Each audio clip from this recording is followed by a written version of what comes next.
कि अगर भारतीय समाज गाय का मांस खाने वाला समाज है तो फिर भारतीय समाज में गोरक्षा का आंदोलन क्यों होना चाहिए, गाय बचाने के लिए आंदोलन क्यों होना चाहिए, गाय की रक्षा करने के लिए हमारे नागरिकों ने अपना जीवन दिया है, वो जीवन उन्हें क्यों देना चाहिए।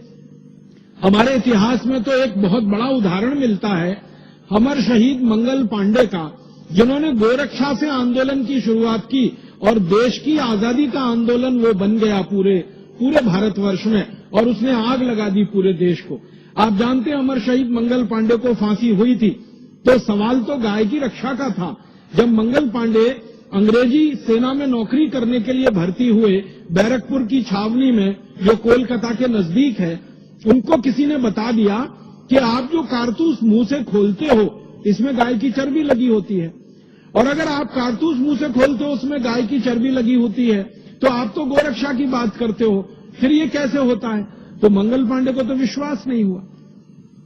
उन्होंने एक अंग्रेज अधिकारी को पूछा जिसका नाम था मेजर जनरल ह्यूसन को मंगल पांडे ने पूछा कि क्या ये बात सच है कि हमको जो कारतूस दिए जाते हैं उस पर गाय की चर्बी लगी रहती है।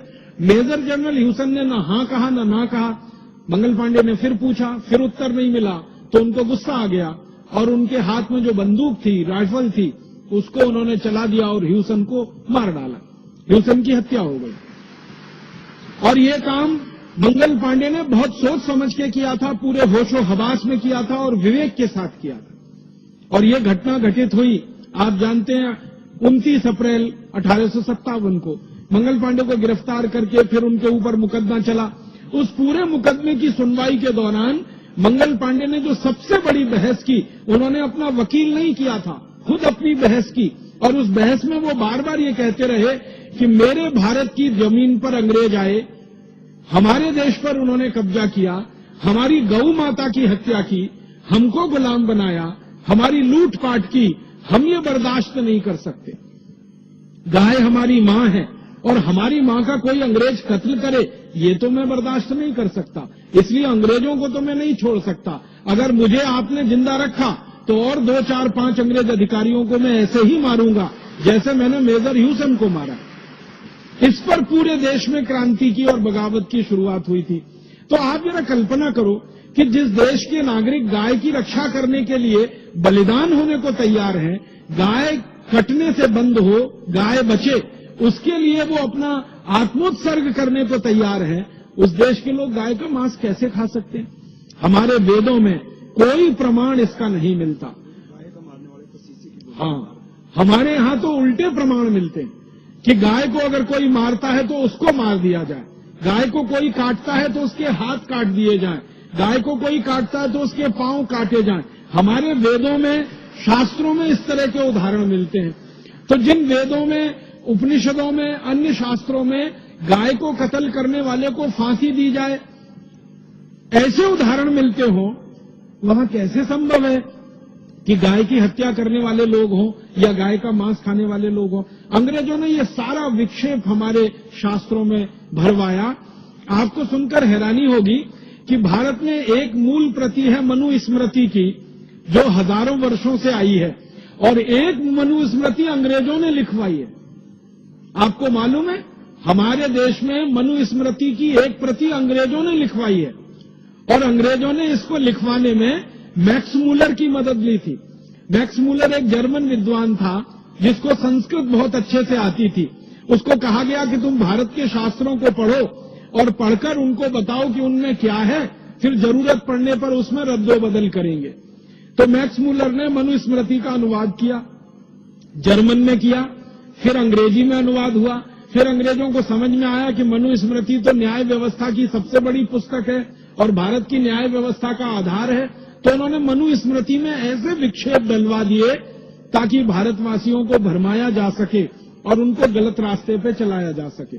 उनके मन में मनुस्मृति के प्रति वितृष्णा पैदा हो, उनके मन में मनुस्मृति के प्रति बहुत ज्यादा नीचाई की भावना पैदा हो, इस तरह के विक्षेप डाले गए मनुस्मृति में।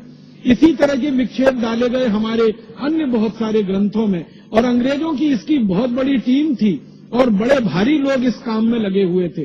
कोई साधारण अंग्रेजों ने ये काम नहीं किया है। मैं नाम ले लूं अगर तो एक अंग्रेज का नाम सबसे ज्यादा ले सकता हूं।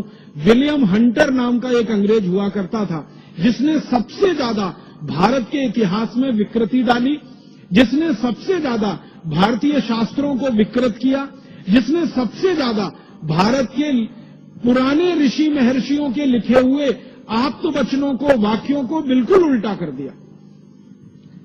और ये कैसे कर पाया वो? विलियम हंटर की एक विशेषता थी, वो ये कि अंग्रेजी बहुत अच्छी जानता था, उसके साथ साथ उसको संस्कृत भी बहुत अच्छी आती थी। तो चूंकि संस्कृत अच्छी आती थी और अंग्रेजी भी अच्छी आती थी, तो भारतीय मूल ग्रंथ संस्कृत में है तो वो पढ़कर समझ लेता था। फिर अंग्रेजी में कहां कहां विकृति करके उसको फिर से बनाना है, आसानी से वो कर लेता था। विलियम हंटर की पूरी टीम थी, जिसको कहा गया अंग्रेजों के द्वारा William Hunter commission. William Hunter commission की रिपोर्ट के बारे में मैं बात करूं, घंटों घंटों उसी में निकल जाएगा। हजारों पन्नों में उन्होंने रिपोर्ट बना के ये बताया है कि हमने भारत के किस किस विषय में, किस किस शास्त्र में क्या क्या परिवर्तन कर दिए हैं।